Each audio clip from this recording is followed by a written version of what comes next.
Well, good morning, everybody, and welcome to the XR Marketing Director Incubator. My name is Mike Dixon. I lead the sales and marketing practice for XR Recruitment and Search. Our passion is to help you make a great career decision, and I'm delighted to be joined this morning by one of Australia's most engaging and successful marketing leaders.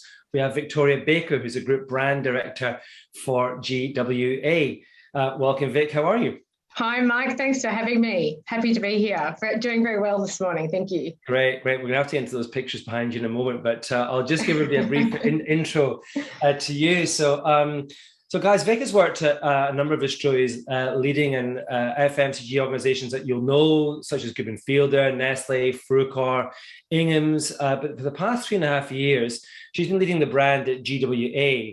Now, for those of you who are avid listeners to the podcast or coming to live sessions, you might remember Leeson Brooke, who we had on from GWA at the start of the year. Now, Leeson's a sales director, but for those who don't know the GWA business, perhaps you'd give it a quick plug, Vic. Oh, well, I can give you a quick plug for sure. So it looks after great brands, including Caroma, Dorf, Clark, and recently acquired Methven. But I often joke that I'm the Queen of Thrones because we sell more toilets in Australia than anybody else. So if you don't have a Caroma toilet, come and talk to me afterwards. We'll hook you up.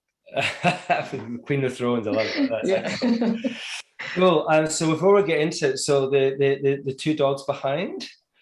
I couldn't come, Mike, you know me, I'm dog crazy, couldn't come anywhere without two dogs. So I'm a mother of two fur children, and I've got one called Wookie, who's a frog, so half French, half pug, and Princess Leia, who's a French bulldog. So yes, bit of a Star Wars fan, but a big dog fan as well. So they come everywhere, even in photo form.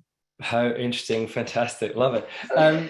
And talking of interesting, now you must have worked for some interesting people in your career, but if you had to pick one in terms of the CEO that you would work for as the most interesting, who in the whole world, who would that be? Oh, look, I think it's a really good question. And I think because I've listened to other podcasts and you sort of go, oh, you go Richard Branson because he's amazing, or, you know, would you go the Atlassian boys? But I'm going to bring it back to home because that's just not reality, really. So I'm just going to talk about someone who I have worked for, who's a great CEO. So he's probably not listening because it's a bit too early for him. But Mr. Andrew Clark, who was my former CEO at Ingham's. He now is the CEO or MD at Accolade Wines. And for him, it was just so cool working for him. And I'll tell you why. He had a vision when I walked in. So it's a very clear vision of what, you know, he wanted us to achieve. He had the smarts to accompany it, which is nice. But most importantly, he empowered you to be able to do the job that you needed doing, and he would give you the toolkit to enable that to happen. But I guess the biggest thing for me was his infectious personality and his sense of humour. That man could work a room like no one you've ever seen and basically, you know, deliver things on a platter because of the personality and sense of humour that he had. So for me, that was always one of the highlights of my career is working for him. So I've probably given him a big head now, but it's well worth it. If anyone knows Clarky or if you want to get into wine, I'd suggest you look him up. Great person to work for. Well, the pathway to Accolade is clearly through me, guys. So we do their recruitment as well. I've worked with Andrew for years. So, but yeah, great guy, really good leader. Wherever he goes, he does transform culture. And yeah, he does. I think that's probably the most important part of a leader, connecting people to the vision. You're absolutely right. You know, technically, yeah, absolutely. You know, you can be good at stuff, but if you can connect people in a way that's kind of emotionally powerful, then you've got something special there. That's right. That's right. Cool. Hey, Vic, as a marketer, I reckon you've been to a lot of cool events, but if you could pick one that was kind of the best that you've ever been to, what would it be? Oh, look, I have to hands down say Adam Lambert with Queen concert. So it had nothing to do with me or marketing, but I swear to God, best concert ever. And I've seen him about 3 times. So he's been out here a couple of times and also I literally double booked myself for the fire relief one, the Celeste Barber fire relief one, because they were there as well. So I got to see him 2 nights in a row. They're just magic. And boy, can that kid sing. Phenomenal. phenomenal. Yeah. Great. And one question I've really enjoyed asking some of the guests is almost giving you an endless pot of money. And we're kind of saying 50 billion, which is just a silly number. But if you had 50 billion to invest in Sydney, if you were the kind of Lord Mayor stroke president, what would you hit first? What would you do? Can I split it? Can I do two things? Okay. So I'd set up a massive bit of land for dogs that need shelter and love and looking after. So that would be a big one for me, obviously. Mad. But the other thing I do, Mike, is we recently had a sustainability expo at one of our showrooms at Corona Collins, and we were fortunate enough to have Damon GWA speak. Now I don't know if people are aware of his work. He did the Sugar movie, but he also recently did 2040. And the most fascinating thing about it was, how can we all help do small things to save the planet? Now, Damon has found that seaweed, of all things, is the miracle plant to really help save the planet. And he's actually building seaweed beds underwater that absorb all the CO2 and all that sort of harmful stuff into the water, and it regenerates through the seaweed, and it can actually produce food for the cows. The stuff is just amazing, and it's just going to save the planet. So I'd give it to him to just help fix the planet. So hopefully we can get our government to do the same. I know he's got governments around the world interested. So I'd definitely invest in that. How cool! I never knew that. My cousin runs a seaweed company for food. So she's in Scotland, a lot of seaweed in Scotland too, and she produces all these kind of deli type products for supermarkets in awesome. In the UK. Yeah, really interesting. I think it is a superfood as well, apparently. So it is, isn't everything? Yeah, lots of it. Who knew? When I was growing up. Anyway, cool. I'd also love just to explore your journey into. I guess we're going to here to talk about your career, Vic, but also I'm always curious as people step into marketing. So, why did you get into marketing first of all? And did you think of other pathways as well, or was it always going to be marketing? No, it wasn't always marketing. So I'm an old kid. So grew up in the time when it was all about IT. So I ventured into growing up in Queensland. I finished my schooling and went to QUT and started my Bachelor of Business and looked into the world of IT because that's where all the cool new jobs came back then.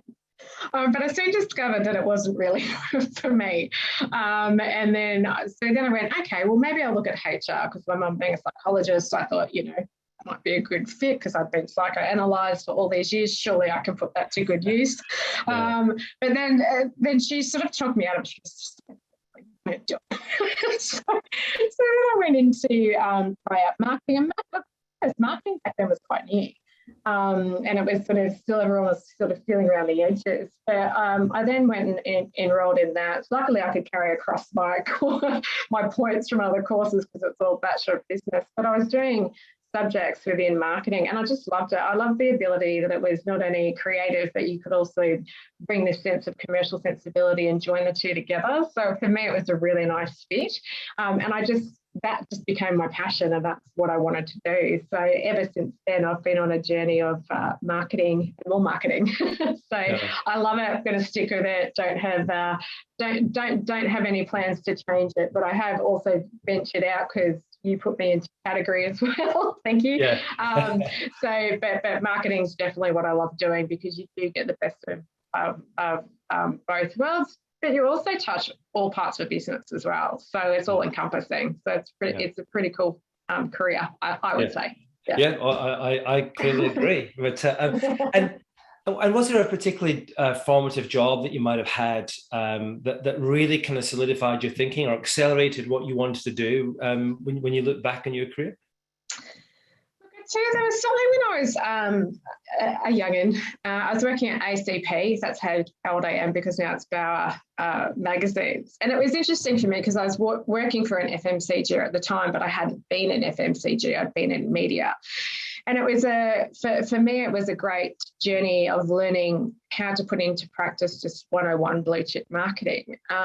Working on Australian Women's Weekly cookbooks, lovely, lovely ladies working in there as editors, but it was still very much churning out books about chutneys or jams or knitting or crochet. And it was, well, hang on, is that really working now? Because we're coming into a climate where you've got Marie Claire cookbooks and all these wonderful new things that are coming out, and really taking charge and leading the market, which had been the staple of AWW. So it was a big journey of learning what consumers wanted and really pushing that to the forefront and really working to sort of step change and bring them into the modern era. And, this is my first real foray into SKU rationalisation. We reduced that range like there was no tomorrow and really focused on putting out new and relevant books, doing planograms with newsagents, but also at supermarkets. It's just really transforming that into a business that was consumer-led and driven, not what people in a room thought. And then you see the fruits of your labour and, the change around and the profits and the marketing that accompanied that. It was really, for me, I was like, wow, maybe I need to go and do more of this in the FMCG land and really drive that forward. So that, for me, was a great learning from my teacher at the time, my manager at the time. Yeah, and it's that kind of voyage discovery is always really interesting. I think you talk about your manager there, because I think the influence people have on us as we develop a career is really important. Mentioned Andrew Clark before, but is there a particular piece of advice that you've had along the way that has really kind of helped you? If we get advice a lot, but sometimes advice sticks with us, and you keep going back to it. Oh, well, certainly I do. Has that ever happened to you?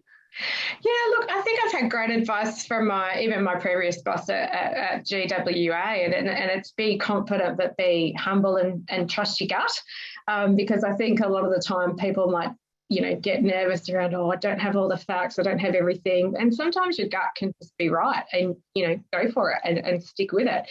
And if you happen to fail, that's okay. So, I think, failing fast is learning fast and move on. So don't be afraid to fail at the same time. So, I think trust your gut's a big one for me. That's interesting, because there's a question we're going to get into later on, which I might just bring in now, because we talk about the future of analytics within marketing. And I think data and how we analyze data can shape our decision-making to a large degree now. But so how does that kind of sit with the gut piece? Because I think when I talk to marketers, interview a lot of marketers, talk to a lot of marketing leaders, and data is more and more part of everything that we think and do. But then there is that gut piece, which is experience and the art that goes along with the science. How do you bring the two together? Look, and it's a great question, Mike, and I'm sort of stepping more and more into it now at GWA as we venture into the world more of digital, and we're actually just embracing a new platform with Microsoft 365 and bringing in the fact that we can now collate all this data and learn that data. And look, I think it's important, because I think it's a way to move forward and personalise communications more by the algorithms, the AI, and all the information that you get to be able to do that. But you're also going to have a human touch with that. Otherwise, there's no need for us, right? So I think with Marketing 101, for me, it's all about, that close connection with your consumer and the storytelling. And if sometimes data can be too much data, and you've got to know what to do to pick the useful pieces out. But for us as storytellers, that's where the emotion comes in, and a piece of data can't really do that for you. So the power would be combining both together. Yeah. I think that makes sense. And obviously, data, but the world keeps moving, and a lot of people look at you as a senior leader in marketing, Vic, and they probably think, well, you must know it all. You're done. It's just about imparting your knowledge and being this kind of super sensei of everything marketing. But what do you if you look at L&D, what advice would you firstly give others around what should they be thinking about from an L&D component now? What do you think is important at the moment, and how does that impact you as well? Is that the same things you're thinking of, or what L&D are you going through just now? Well, look, the L&D I'm going through right now is actually digital. So again, showing my age, because all the young kids are far ahead of me on a lot of this. But for me, I enrolled recently at RMIT, and I did a CX course and a UX course, but also e-com, and just really sort of keeping up to pace with digital. I think as a marketer and as an old school marketer, I was taught very early working in media about, targets, reach and frequency, how to write a media brief, and the constant of, TV and print and traditional media. And to be fair, that hasn't moved at the pace that digital moves. Every time you turn a corner, there's something different in the world of digital and comms that you have to try and keep up with. So that's very, sort of high on my agenda and continues to be. And I'm fortunate enough to be in a digital foundations team at GWA now, because they're looking to enable a lot more of the strategic pillars. And I'm learning some words that I've never heard before, let me tell you. My new favourite is Wagile. Apparently you combine waterfall learning with an agile approach, and you've now got Wagile. So that's my new favourite. Right. Yeah, something new. But I think also it's how do you bring that back also to what you do as a marketer. So the book I'm reading at the moment is Epic Content Marketing.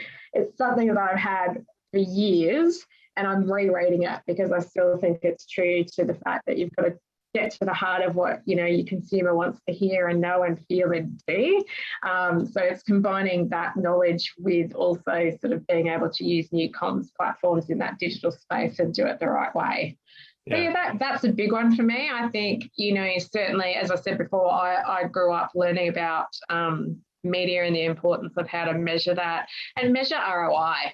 If you can't measure your ROI, you're never going to have as much traction in the boardroom as people who can. So I would definitely suggest that marketers and good marketers have a real sense of what they're doing and what it delivers back, because that's when you stand out. Yeah. And it's interesting to now, having got into FMCG, spent a long time in FMCG, you're now out of FMCG, but still in the kind of, I guess it's a hybrid B2C and B2B world. So, but you're in a different world right now. That's a learning in itself. But for you, how different was it stepping out of the FMCG world? And is it about applying your knowledge? Or is it about learning new things? Well, I mean, it's a good question for me too, Mark, because I didn't start in FMCG, I guess. So I kind of started outside and I did, because when I lived in the UK after uni, I actually by default happened to get great jobs in, retail marketing. So Topshop, Dorothy Perkins, you'd be familiar with all those brands, Top Man. You're a top man over there, Mark. Oh, those days, yeah. That was stuff I wore. I could probably fit one half of a leg on with the top clothing, but anyway. So I had the beauty of doing that, plus also working in ad agencies, and then I hence came back and worked in media. And it was funny, there was a real almost prejudice against people who hadn't worked in FMCG to be able to transfer into FMCG. So I was up at an MM level in media and had to go back to be an assistant brand manager to start in FMCG. And I got even told at 26 I was too old to do that. So I sort of had to beg my manager at Verisont, which was Equal and NutraSweet, to just give me a chance, please. So going into that, look, for me, the funny thing was media was so fast compared to FMCG. So we joked that it was very fast moving consumer goods in magazine land, but you do learn a whole lot more in FMCG about, true project management, bringing MPD to life, ideation, creation, the whole gamut. So I think I was lucky enough to have really good training along that sense. I also worked for sales leaders in general managers positions. So they were my general manager who I reported into. And for me, really bringing to life the commercial aspect was really good learning within that FMCG environment as well. But, moving into what I now call slow-moving construction goods, into the land of bathrooms, because bathrooms sort of evolve every 7 to 15 years. It doesn't change what you do, and it's still just as busy as you are in FMCG. Sure, products take longer to come out, but the principles don't change. I think it's more about knowing who your consumers are, what their needs are, but also who your customers are. So it's just as important to know, we need to know what a Bunnings and a TradeLink versus a Mirvac and a Lendlease need, just as much as mum and dad who's renovating their bathroom at home need. and we need to combine all of that. So I think the science remains the same, whether you're selling a magazine or whether you're selling a toilet, to be honest. It's just understanding who your customers are, and that can be both on, you know, the cold front of getting it on the shelf, but then also the end user to pull that through. So FMCG isn't top of the pops anymore, from what I understand anyway. Everyone wants to be in a Google or a Facebook or a Pinterest or a Canva now. So, you know, certainly it's the tech companies that are leading the charge. So it'll be interesting to see how they evolve, if they ever go from that side into FMCG, and how that transition would occur. So that will be interesting to see if that happens. Yeah, it is interesting. I do a lot of you know, research and looking at where talent flow goes, and certainly the FMCG firms, you know, 15 years ago were top of the pops for graduates. Yeah.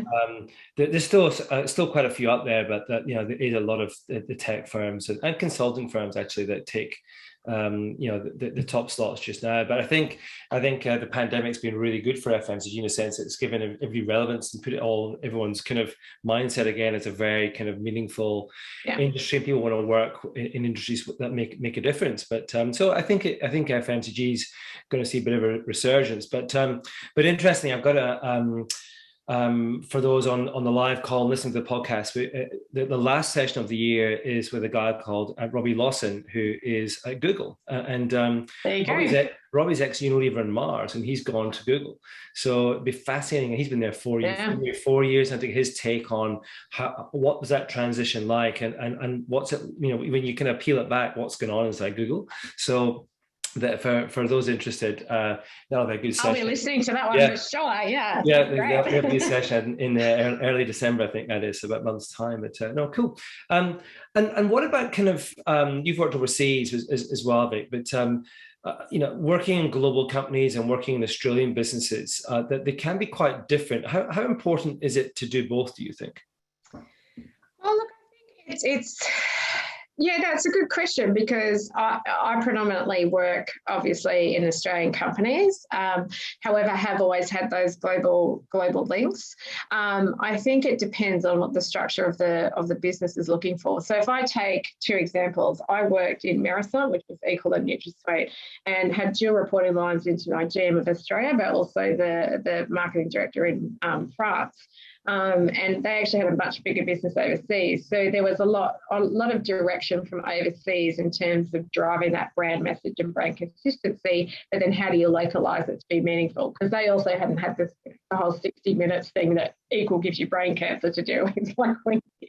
So it's about sort of understanding what you needed to fulfill from a global brand footprint, but how do you localize that? And it's interesting because Caroma is the biggest bathroom brand in Australia, so it's driven out of here. But how do you then make that and translate that for different markets as well? Because, you know, going to the UK, it's a very mature market and it's already saturated. So for us, it's about taking some of the new technology that we've developed into that market that's currently not there, and then taking stuff into the Asian market is a different footprint again. So I think, you know, it's up to the individual whether you want to do local or global or both. I would say it never, ever hurts to do both. I think you get a really nice broad perspective on differences and nuances, and you just learn more and you understand more. And, you know, there's no harm in trying things that they've done in your market, because that might take off, and vice versa, you might use them as a test market depending on the size of the market. So I would always encourage people, if you can do global and local, to go for it, because you do get a good sense of experience from it, definitely.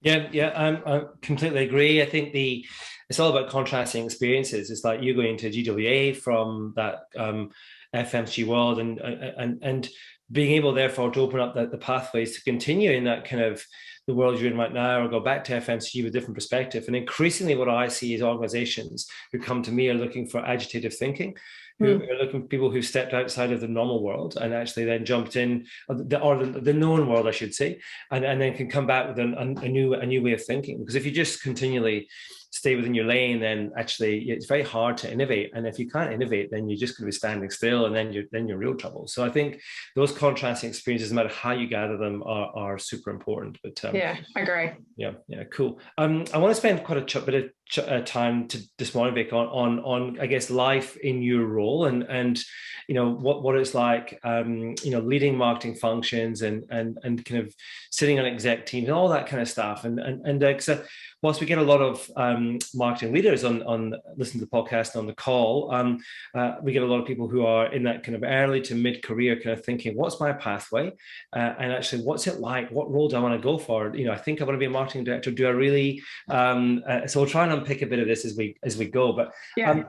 I guess, first of all, from your perspective, because I've had a couple of views on this, but I'd love to get your view, Vic. You've worked in quite different types of industries.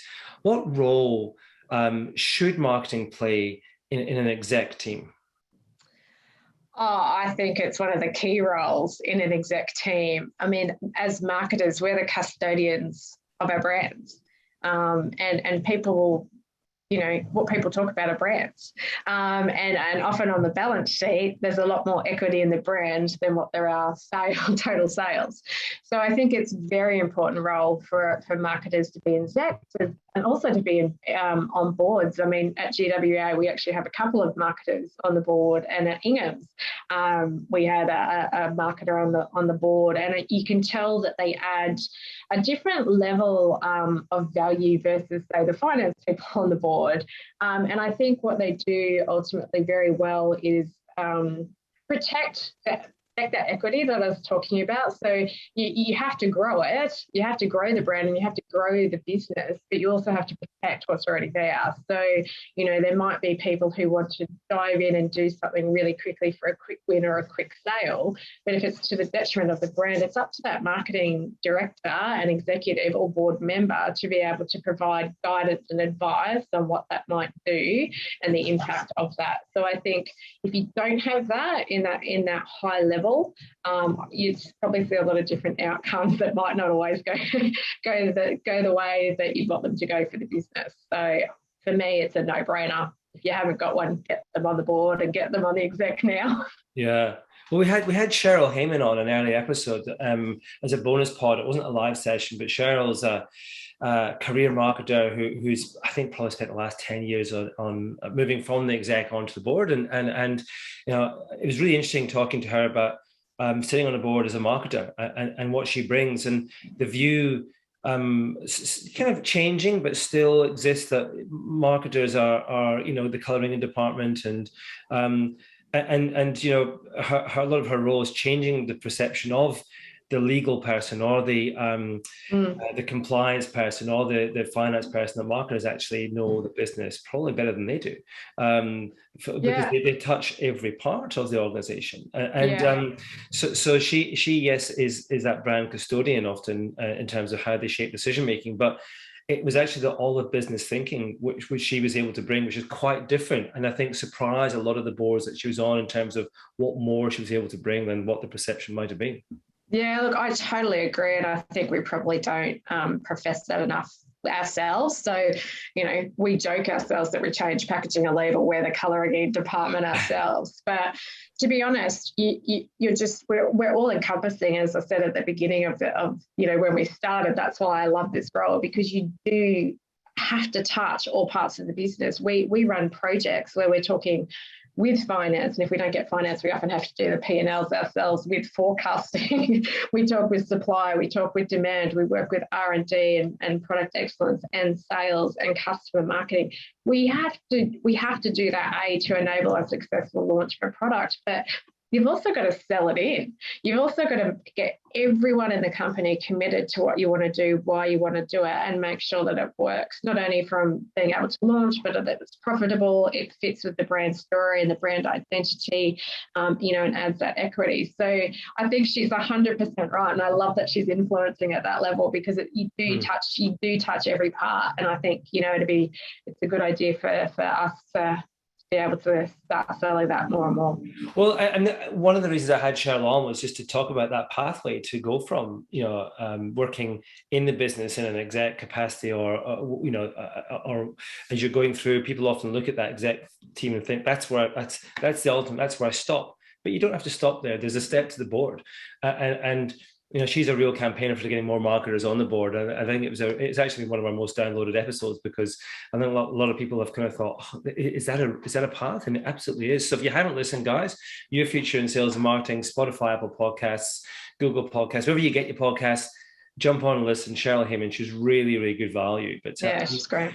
And I know so as somebody who's kind of sat on exec teams as the marketing representative, and you mentioned that you've kind of had boards where there's been marketers on there. Is there much interaction from your point of view? Do you get any interaction with the board, particularly as a marketer on the board? Yeah, in different departments it'll be different. So I've been lucky enough to have several interactions. I had a lot of interactions actually at Ingham's, because I was the director of marketing and category there. So I was often, thanks to you, because you brought me into that role. So for me, I was lucky enough to have a lot of interactions with the board in that respect. And a lot of it was about, it was also obviously gearing up for IPOs. So it was very topical for me to be in there to be able to show them how I'd reset the brand and how we're looking at future growth, but also beyond what was just the Ingham's brand, because it was such a big business. It was the biggest businesses. Woolworths, we were bigger than Coke. So how do we balance that with also the brand and the future ambitions? So it was really good and interesting learnings for me to also see how they think. And it's funny how people prep, for the board. They go, just be short and succinct, just talk about this bit and don't go overboard. But it's funny because they engage you as much as they want to engage you. And actually some of it was quite talkative. And they wanted to get into the nitty gritty, and they wanted to understand the real true insights and just the consent behind what you're doing. So I think it's great, because if you've obviously got board buy-in, things go a lot easier for you as well. So yeah. I really enjoy my time talking with the boards, also right back to get their perspective, because it could be stuff that you'd not thought of. It can challenge your thinking in a different way with their experience. So I encourage it. I thoroughly enjoy it. Yeah, I think that's a really interesting point you make there, because those individuals on the boards, they have got different experiences, but they're vastly experienced. That's why they're there. Yeah. So yeah, make use of them, and see it as a great learning opportunity to engage. And if you've asked to present to a board or go to a board meeting, don't worry, get in. Yes, exactly. Take heed of your brief, but be prepared for a bit of an interrogation, but take that as a learning. I think that's really good advice. Cool. Oh yeah, I'd definitely say to everyone, if you get the opportunity, ask as many questions as you can, because if you can get an insight into what they're thinking or what's going on, it can just further help you get to the right spot. Absolutely. And for those who are maybe thinking, well, what's the difference between a board and an exec? Again, just jump onto that session with Cheryl Heyman. We get into that. We talk about what a board does, what an exec does. Lots of detail there, but really informative. So I couldn't encourage you to listen to that episode more. So now I want to talk as well about, particularly because we had, Lisa Brook on earlier in the year, sales director at GWA, and was talking about the working relationship between marketing and sales. So, we'll get your take as well, Vic. Now, obviously you can talk more holistically than GWA, but describe from your point of view, what is a really good working relationship between, this marketing director and sales director? Look, I think it's fundamental to success. You can't have one without the other, and I think you have to work hand in hand. And it's for me too. It's not just Lee. It's people under Lee at the coalface. So I often ring up people who work for Lee and I go, can I come out and see John from Harvey Norman, or Jody, can I come and see Mirvac with you? Or so I'm a big advocate of working super closely with your sales team, because they are so at the coal face of what happens every day. And they're such a rich source of intel for you and insights for you. So, whilst you've got consumer research and consumer insights, and I've sat behind the glass so many times, I can't even keep count. I also go out and hear the customer's point of view as well for a lot of different stuff. And we're nurturing that relationship more and more, especially in what we call a commercial space in GWA. So you've got consumer, and then on the flip side, commercial, where it's literally only talking to customers. So it's going out with your sales team and getting these insights into what you're thinking and what you want to do, or how do we co-create, or how do we partner together to deliver to the needs of the business, because it should be more of it's a partnership with them, but that's only enabled through your partnership with the sales team internally as well. So for me, hands down, it's a key relationship and to nurture, and it's just, you got to go through it together the whole way forward. Because they ultimately own that relationship. And whilst we can come and sit and talk with the customers, they own that relationship with the customer. So, you can't be separate. You can't work in silos around that at all. No. And with that in mind, so what sort of relationship should the marketing director have with customers? Clearly, as you're saying there, rich source of information, you're at the coalface, but it's different levels of the customer to be in touch with. Where does your role start and stop from a customer relationship point of view? Because some marketers, I imagine, are in front of the customer a lot. Some are more reticent, or they don't feel it's their role. But in your experience, what role do you have as a marketer to develop customer relationship? Look, I might be a bit different because I love it. I enjoy it. So I think probably too, because I was a category director, I had to do it anyway.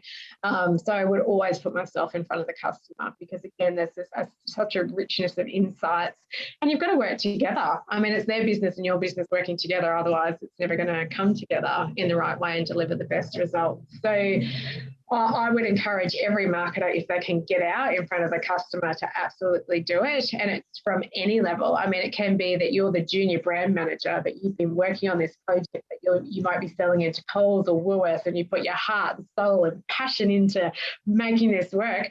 Go to the customer, sell it in early, get your feedback, adapt and change if you need to, because that's the way that you're going to be successful if you've got to take all these different points on. Because you'd hate to get to the very end only to be turned away to go, well, sorry, such and such came to us 6 months ago. We've worked with them, on developing exactly what we want. So look, I'm a massive advocate of being in the room, of asking questions. I love it when they bring me directly and say, what they want, and when are you doing this and when are you doing that? Because I think, just from that, it's a win-win partnership. So, having joint business plans in place is great, but having a marketer in the room just adds a different flavour as well, I think. And does it? Yeah, I can imagine. And obviously, there's obviously a tension often between the customer and a vendor, a supplier, which is natural, and that's pretty healthy often in terms of driving an outcome. But does marketing play a role there in diffusing tension or finding attention points? Yeah, look, I think I'm happy to leave all the pricing and promotion work and negotiation from a financial point of view up to Leeson and his team. So I think they probably get the hard bit. I think where marketing comes in is sort of, being able to tell the story of what we're doing and why we're doing it. So I think we get an unfair advantage potentially, that we get the nice story to tell and then have to, leave it to Leeson to do the hard discussions. But I think I've never experienced tension from when I've presented. I've always had, I've had tension with Woolworths once when we went in with an Ingham's bit of MPD that they wanted for their own brand. And, we stood our ground and went, sorry guys, we're keeping this for ourselves, which didn't go down too well, but that's the only source of tension I've ever come across. Otherwise, it's very fruitful discussions that only add value. And as I said, I can leave the harder negotiation up to the sales team on pricing and promos. Yeah, I'm actually interested in MPD because you read a lot about how much time is wasted in MPD. How much, I don't know, something like 90-something% of MPDs don't last longer than a year, for example. Now, in your experience, how should you land MPD that's going to go for longer than a year? Is it about early engagement, or what have you got to do? There's no holy kind of grail here, but I'm just curious as to when it's worked for you, why has it worked? Yeah, no, I think it's a great question, Micah. There's so many things that come into play around the full marketing mix, right? So there's pricing, there's even positioning on the shelf, there's how much money you've got to advertise and tell consumers about it, and it's, can you get it in catalogue, and all the things that might push people's buttons. So there is, to your point, no silver bullet, but certainly at GWA we've actually been quite lucky. I mean, I've got an awesome team. The Coroma team are awesome, and we go on a journey together where we actually start with ideation of research and insights and cultural trends, and we transfer those into lovely big pieces of paper with all these ideas. I'm sorry, so that's my dogs are playing in the background. That's it. You had to happen, right? Yeah, clearly on this episode. And then we take it into research, and we can take it into research with both consumers, but also we can take it into research with customers as well. Yeah, at their point. So we do go through that whole journey, and then we actually start to create it. And as we go, we'll amend things as we find out things, or do cost savings, or we might then take a prototype into a customer, and they'll tell us to tweak and change more things along the way. So I find that the process of always constantly challenging what you've got and what you're doing. Sorry, they're fighting. What we do, and constantly challenging that, and challenging ourselves, but by asking customers and also consumers, is then you're going to create a better stickiness at the end. So, I mean, we've bucked the norm at Coroma, which is unusual, right? Because to your point, most MPD fails. But we've launched stuff in the last few years where, fortunately, we really haven't had failures. And I think it's because we've sort of changed tact, and we're talking to people and our customers and consumers a lot earlier along the way, and getting these insights and tweaking as we go. And I'm not saying everything's worked 100%, but I'm pleased to say that most stuff that we've launched is still there at the moment. So it's a good sign.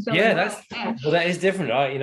That's unusual, and I wonder if that's where you're doing it, or it's a slightly different market. But because I was going to ask you as well around, if you're then to kind of look back in your career and think, well, this is the bit of MPD that really had the biggest impact, is whether it's change a category or whatever it's done, it's kind of it's had the biggest commercial result for you and your customers. What would you pick if you had to pick one?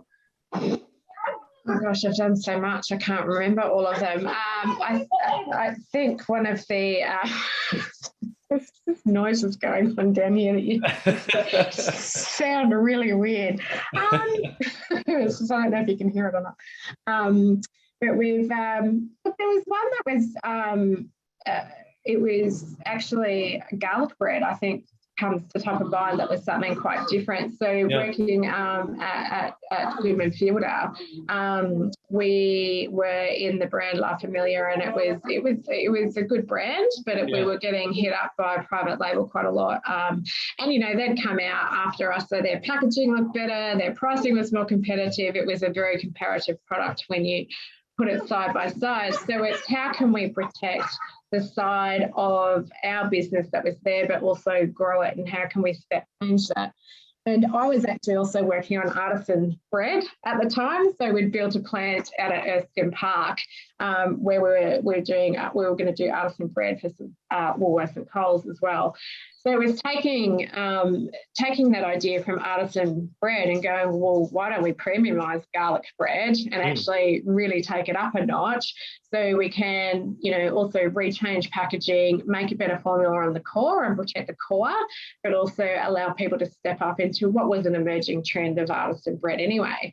So for me, it was like really about how do we launch into that artisan space to premiumise, and funnily enough, I mean, that was, God, I reckon that was 12 plus years ago. Mike, there's two of the flavours still there today. So that was a real, for me, a game changer of how you can drive trade up and how you can evolve a category. And, certainly, and I haven't been that close to it since, but it was evolved also from from that, we talked about doing pasta sauces and antipastos because we took the word La Familia and made it La Familia Kitchen.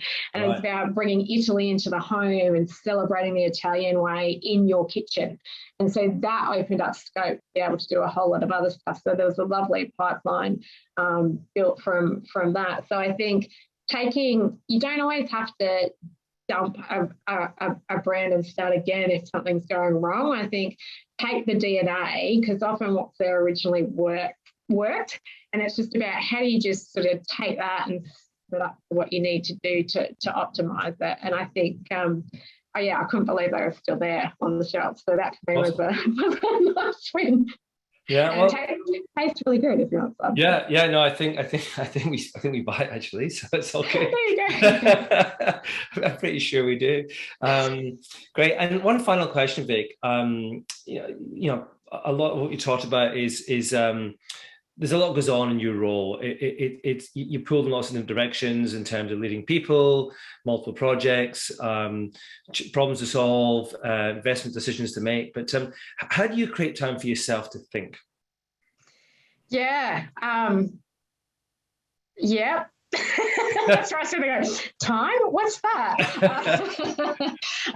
Look, we're often overrun by a lot of meetings and a lot of projects. To your point, the NPD at GWA is very intense, and it's sort of probably the biggest part of what we do. So it's a lot of meetings there. I think it's important to just step back, and I try and block my Fridays out. Doesn't always work. But I've blocked in my diary Fridays, just to get some work done, but also to have some thinking time. Because if you're just go, do, you're not necessarily looking forward enough to be able to know, what's around the corner. But I also think, having developed a long-term plan, it's important to check back on that. And are we delivering to that? And are we doing the right thing? Do we need to pivot? We had to pivot some of ours because of COVID, and we're, working on a whole lot of touchless stuff and things around hygiene. So I think you've just got to force yourself to do it. And people will often come over my diary, and if I like them, some people will say yes, but most of the time I try and say, sorry guys, I just need some time.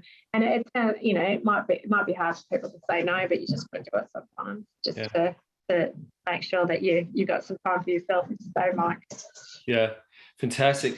But we're out of time, but I've that's been a really enjoyable conversation.